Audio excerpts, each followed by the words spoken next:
is the 77 WABC minicast. Alrighty, Lionel with you. Our number is 800-848-9222. This is this is Another Side of Midnight. It's not the another side, it's another side, the other side, it's Another Side of Midnight. I love stuff that will probably make you say, ew. And if you say, ew, I'm loving it. And the first thing is maggots. Maggots. What a fascinating story. I have loved the story of maggots. They're incredible. There was this case of a man who had terrible, terrible decubitus bed sores.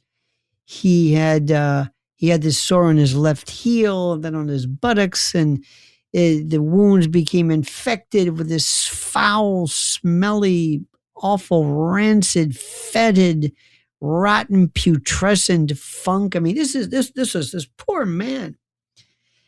So what they did was they took, this is very interesting, these FDA-cleared medical devices. They're called maggots. That's right. They're germ-free. They're made sure. And what they did was they applied the maggots to these areas and that were putrescent and putrid and fetid and just decomposing. And the maggots went right for it. And it wasn't that they ate anything, but during the course of their attack, they would release these kind of digestive juices and secretions that would debride, in essence, and remove a lot of the diseased portion, the dead portions, and people who just, there was nothing they could do, had their wounds returned to that pink, healthy look because of maggots. Because it was somebody who is able to think outside the box. But again, when you try to tell people this, they will say, ooh, that's icky. Here's one for you, which, let me see if I can say this, because I think it's nothing but fascinating. There are more people who suffer from lower GI. You've heard about gut health that we talked about. No, eat kimchi and miso for your gut health, for your biome, your biota. People who've suffered from ileitis, colitis, IBS, irritable bowel syndrome, horrible. It's just, and C. diff, by the way, especially in older people, will kill them. Diarrhea to the point where this is life-saving. But because we have this icky, because we have the mentality and the medical knowledge of an 8-year-old, we say, ew, maggots, ew, diarrhea, ew, or we'll laugh. That's my favorite. We'll laugh. For reasons I don't know. But if we talked about colon cancer and colonoscopies, and people would always, again, giggle or it's the weirdest. We're like children. Well, here's something interesting. So I read about how the Chinese, I don't know how many centuries ago, figured a way, and I'm not going to venture a guess as to how they did this, but there was something called, please bear with me, I'm not trying to be, it's late, fecal transplantation. And what they would do is, a lot of times they find that people who have lower GIs, their biota, their biome, their gut health, as you would say, is all just gone, screwed up, out of whack. So they would take people who had normal gut health, a normal balance of E. coli in the right and the rest, and they would take their fecal matter and process it and transplant it into the individual who suffers from this incredible, irregular, problematic misbalance or unbalance, whatever you want to call it. Almost miraculously, in some cases, people were cured 100%. They were going to go through surgery, all kinds of, it's brilliant. And brilliant. And I just thought, God love these people who say, I've got an idea.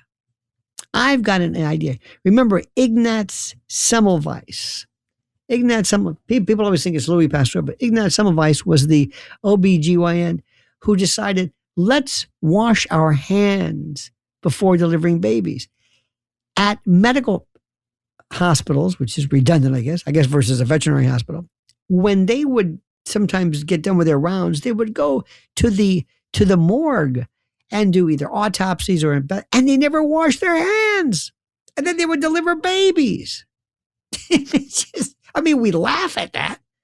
And people were wondering, I wonder why all this postpartum, this post birth, why all this horror? Why these problems? What's going on here?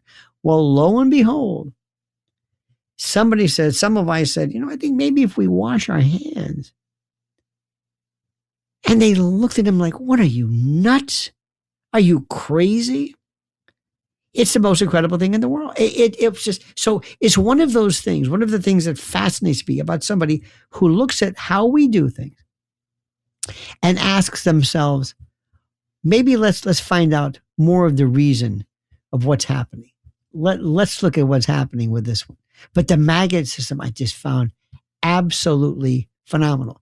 Here's one for you. Adults are now reliving musical camaraderie by going to band camps for grown-ups. I am telling you right now, one of the greatest things that you can ever do, especially now in your latter years, if you've never played an instrument, is to take up an instrument. It is the most incredibly important and critical thing, especially for young people. And what it does is it teaches you math, it teaches you left and right hand coordination, and it teaches you to do something which is so soothing and so gratifying. And the first thing I would do is pick an instrument that you can carry around. Pianos are great, but you can't carry them with you, maybe a portable keyboard. If you want to do a harmonica, I would suggest something you can get to, something that's not hard. Tubas, glockenspiels, I kind of wait.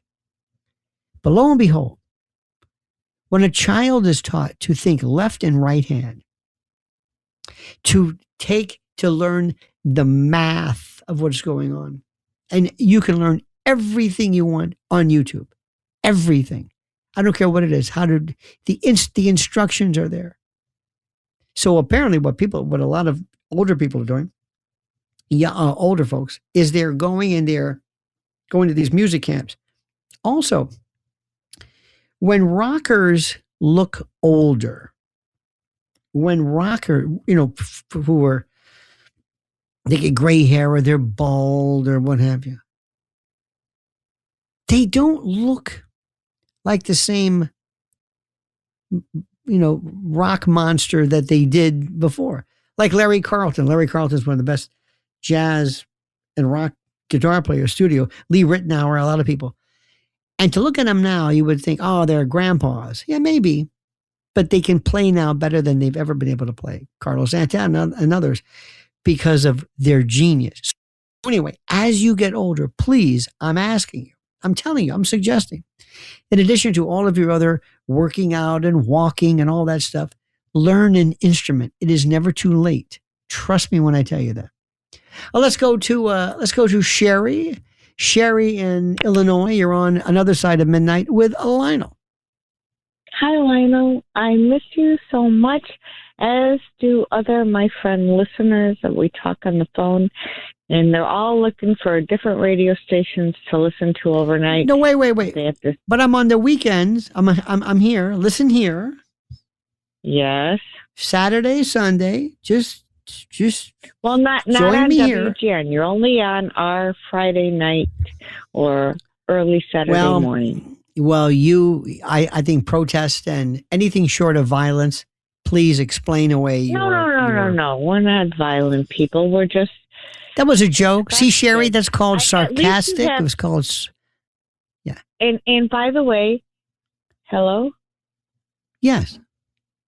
Oh, okay. I'm here. And Raleigh, Raleigh James is on Monday through Thursday. What is with this Raleigh James? You call all the time, you talk about Raleigh James. Oh, Raleigh James, she's on from in Chicago. Okay, let me ask you a question. Let me ask you, Yeah. Sherry, I love you to death. Who cares about No, Raleigh Sherry. James right now? Sherry, who cares? Why are you talking about her? Well, let's talk about us now. Do you call? Just had a call from Eduardo, and I think you kind of cut him off. And he's a staple for Raleigh, and he's very nice. Okay, Sherry, thank you so much. Have a nice day. Call me again. First and foremost, don't call somebody and say, let's talk about another host. That's number one. Number two, when you say you cut somebody off, we have time constraints. You don't cut somebody off. And then the third thing is complaining about times and what have you on. I appreciate it. You meant no harm by it. But it's just as like people are thinking, what are you talking about? And this is like the second or third time you call and you talk about this Wally, Sherry, Raleigh, whoever this is. And I think that's great, but why? Jeff in Jersey City, you're on another side of midnight. Hello, Lionel, and my gratitude to you and your wife, what you do for, the children. I think that's, a serious thing. So anyway, I just thought I would say that. You're welcome. And I the way you opened the show, it touched me. You spoke of how the Vietnam War affected everything in our society. I mean, our culture, our newspapers, television, fashion, and that was it. And I just wrote down a couple of notes of two men in particular. You know how we talk about. Let me stop you first of all. Were you in Vietnam? You know what? I was in high school when the whole thing. I'm a couple of years older than you.